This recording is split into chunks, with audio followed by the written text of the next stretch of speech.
naik motor jalan, pantesan nih. Makanya Pak, hati-hati kalau jalan naik motor di depannya perempuan Pak. Sen kanan belok kiri Pak. Sen kiri belok kanan.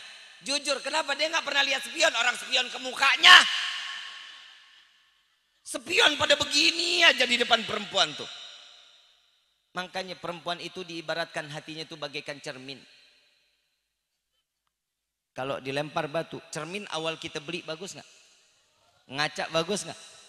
Yang pesek mah tetap pesek. Begitu dilempar batu hancur nggak itu cermin? Disusun lagi bisa? Bisa. Bisa susun lagi. Tapi bisa sempurna kayak awal? Begitulah hati wanita Pak. Kalau sudah kena apa yang kita sampaikan dengan dibentaknya, dengan kejahatan yang kita sampaikan, hancur hati mereka.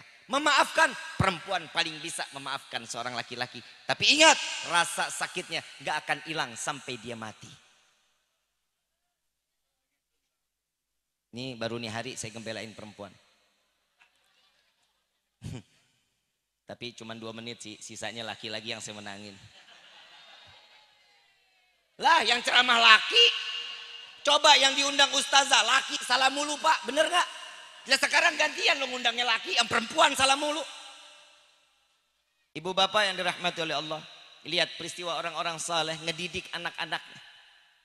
Anak-anak kita ini dulu dididik, saya Bu, saya ngomong pribadi saya dididik nih jam 5 sore itu wajib mandi, rapi, pakai kain, pakai koko, pakai peci, wajib jalan ke masjid.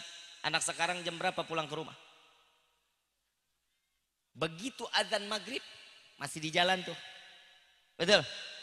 Saya perubahan Kabupaten Kuningan dari 2011 sampai 2022 saat ini sangat luar biasa. Betul Arida? Kalau dulu saya masuk 2011, anak-anak jam 5:30 tuh udah pakai kain sarung, pakai peci, pakai koko, bawa kitab kuning. Sudah masuk ke musolah belajar tuh. Sampai nunggu maghrib. Kalau sekarang udah nggak ada lagi yang bawa kitab, bawanya handphone. Handphone, kain udah bukan dipakai, kainnya diselempangin. Jauh nggak bedanya? Kira-kira kampung kita kalau begitu terus-terusan berkah apa enggak? Makanya ibu bapak yang dirahmati oleh Allah, selamatin generasi kita. Terus terang, jujur sampai detik ini Pak, kita masih ada, ibu kita masih ada, zaman udah begini. Gimana kalau kita nggak ada, siapa yang ngawasin anak kita? Naudzubillah min dzalik. Kita tetap jauhin mereka dari agama.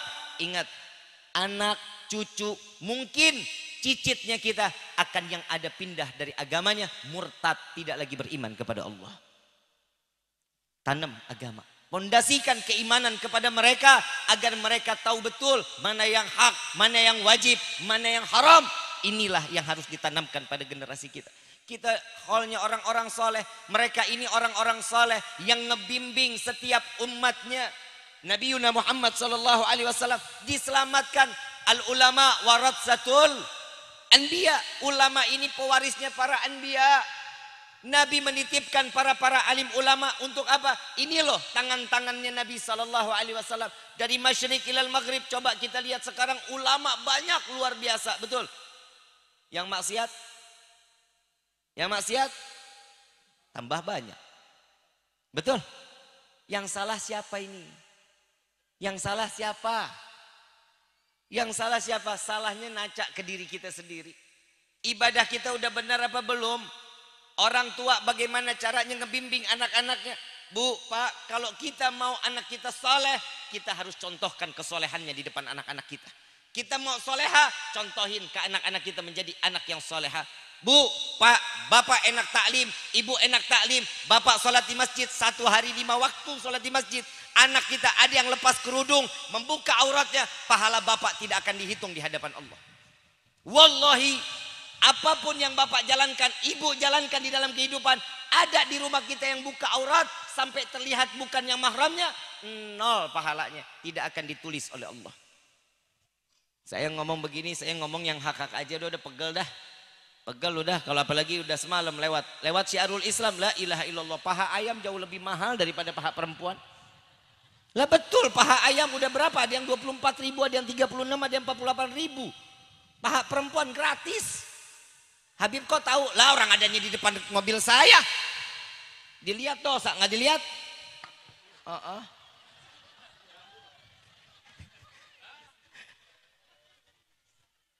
Coba kita lihat tuh. Kalau satu helai rambut aja, Bu, Pak, satu helai rambut sudah pasti yang terlihat bukan mahram, itu udah menjadi jaminan seorang suami, seorang ayah masuk ke dalam neraka. Sudah jaminan. Sudah jaminan. Ini hadis Nabi SAW. 4 laki-laki yang akan dimasukkan ke dalam neraka jika satu helai rambut terlihat dengan yang bukan mahramnya. Bu, ibu, sayang sama suami. Neng, Neng, ini yang jawab. Neng, sayang sama bapak. Sekarang pada tutup auratnya. Betul ya? Ini udah ketutup aurat ini. Ntar sore nyapu depan rumah jangan dibuka ya PA. Pakai tutup. Kenapa? Ini daun hamba Allah bukan? Makhluknya Allah bukan? Angin makhluknya Allah bukan? Debu makhluknya Allah bukan? Kalau bib saya lewat, nggak ada yang lewat bib laki-laki, nggak bisa. Semua ini makhluk Allah, pakai tutup. Rambut satu helai aja nggak boleh kelihatan, apalagi paha sedeblak-deblak. PA, paham ya? Ya, insya. Apalagi yang perempuan-perempuan yang di TikTok, la ilaha illallah. Alhamdulillah, tapi Pak, Bu, demi Allah di TikTok sekarang ulama pada muncul. Alhamdulillah. Habib sekarang banyak saingan, ya sebodoh teuing aing mah. Enggak ada saingan, justru malah ngeringanin dakwah dong. Alhamdulillah. Banyak habaib kumpul di dalam TikTok sekarang, ulama-ulama naik di TikTok. Kenapa sekarang? Ini adalah masalahnya. TikTok kalau udah jam 10, jam 9 malam isinya uka-uka. Ih, nggak percaya lu. Keris bisa terbang. Saya lagi bingung orang, saya dengerin. Kalau saya masuk, begitu langsung saya diblok. Saya masuk, saya assalamualaikum, nggak dijawab salam saya, diblok saya, nggak boleh masuk ke roomnya. Padahal kita kan mau silaturahmi ya. Akhirnya saya nggak berani masuk, saya dengerin dari luar. Semasa hidupnya nih ada yang cerita lah curhat. Bah, gimana sih untuk melancarkan rezeki? Saya bingung orang kalau lagi susah ngapain dicari orang pinter ya? Ya, kenapa sih yang dicari orang pinter? Kenapa disebut orang pinter? Karena yang datang orang tolol. Lah emang bener. Lah sekarang minta rezeki sama yang begitu. Mbah, aing teu boga duit. Kumaha? Mbah jawab, sarua aing juga. Lah, yang namanya orang pinter, coba kita lihat. Orang pinter itu yang mana? Yang soleh. Yang tahu betul cara jalan istiqomah. Itu cerdas, itu pinter namanya. Kalau ada orang yang mengatakan, bah, minta doa biar rezekinya lancar. Kalau doa rezeki lancar kan udah diajari nama Nabi sholat duha. Berapa? 4, 6, 8, 10, 12, 14 jalanin. Habis itu baca suratul waqiah. Selesai baca yasin. Selesai baca surat Ibrahim. Minta sama Allah, ya Allah jika ada rezeki kami yang dari atas. Yang jauh. Yang di bawah tanah. Kira-kira Allah kabulin gak? Siapa pemberi rezeki? Kenapa lu minta sama mbah PA? Mbahnya udah rumahnya udah disenderin bebek rubuh. Kita minta jadi orang kaya. Lu tolol banget. Paham sampai situ? Paham? Coba lihat orang soleh yang ada di hadapan kita nih. Orang-orang soleh yang hari ini kita hauli. Lihat hidupnya ada. Kaya. Bagaimana Nabi Muhammad SAW? Ibu bapak Habib kaya. Maaf demi Allah. Saya bukan orang kaya. Wallahi rumah saya masih ngontrak. Rumah masih ngontrak. Ibu ngelihat mobil saya, bapak ngelihat mobil saya bagus. Hadiah dari orang.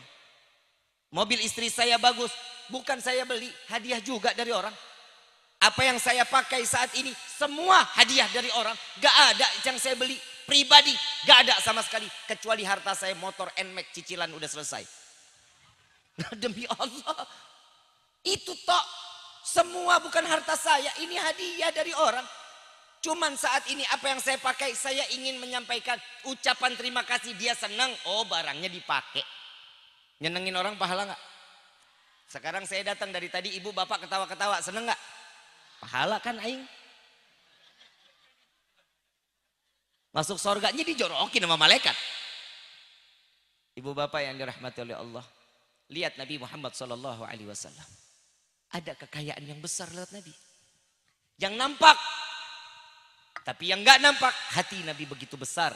Buat siapa? Untuk umat Nabi Muhammad SAW. Kekayaannya Nabi diberikan untuk umat secara cuma-cuma, dijadikan warisannya Nabi Muhammad SAW. Salat duha itu warisan Nabi. Salat tahajud itu warisan Nabi. Salat istikharah itu adalah wasiat, dan semua ini adalah pewaris Nabi SAW. Tinggal kita mau enggak nerimanya warisan dari Nabi. Siti Aisyah radhiyallahu anha wa radhaha. Nih, lihat seorang pemimpin nih. Pak Camat, maafin ya. Aku maafin juga. Pemimpin lagi. Contoh Nabi Muhammad, seorang pemimpin, khalifah tertinggi Rasulullah sallallahu alaihi wasallam. Bangun sampai saat didatang ke rumah Siti Aisyah. Ya Aisyah, ada nggak makanan yang bisa aku makan di pagi ini? Ya Rasulullah, jujur sudah 2 bulan dapur tidak mengeluarkan asap. Kita pernah 2 bulan nggak makan, Bu, Pak. Pernah. Gak usah 2 bulan, 7 hari, pernah. Sudah ditalangi oleh Nabi Muhammad SAW. Siti Aisyah yang namanya perempuan, Pak, dari zaman dulu, pernah ada. Kalau kita bilang mah, demo kepada suami. Pak, kenapa sih nggak kerja aja? Kenapa sih harus ibadah aja? Siti Aisyah pernah tanya ke Rasulullah, wahai Rasulullah, kenapa engkau tidak meminta kepada Allah agar engkau diluaskan di dalam rezeki? Apa jawaban Nabi Muhammad SAW? Ya Aisyah, jika aku meminta kepada Allah urusan rezeki dunia, Allah akan jadikan gunung yang ada di Mekah akan menjadi emas, dan itu akan diserahkan kepadaku. Tapi bukan ini keinginanku, kata Rasulullah. Aku memilih menjadi orang yang fakir, dan aku dianggap seorang hamba di hadapan Allah. Tuh lihat. Nabi pernah ditanya oleh Allah lewat malaikat Jibril. Ya Jibril, tanyakan kepada kekasihku Muhammad. Dia ingin menjadi orang yang kaya raya, menjadi raja, atau menjadi seorang hamba? Jawaban Nabi spontan langsung, wahai Jibril, sampaikan kepada kekasihku Allah bahwa aku Muhammad meminta agar aku dijadikan seorang hamba. Tahu diri Nabi. Nah kalau kita kan beda. Kalau model kayak kita nih, Pak mau apa? Minta kursi di legislatif. Betul. Pak mau apa? Mau ini, mau itu. Tapi subhanallah, tapi memang kita ini manusia ini beda dengan Nabi. Nabi manusia bukan?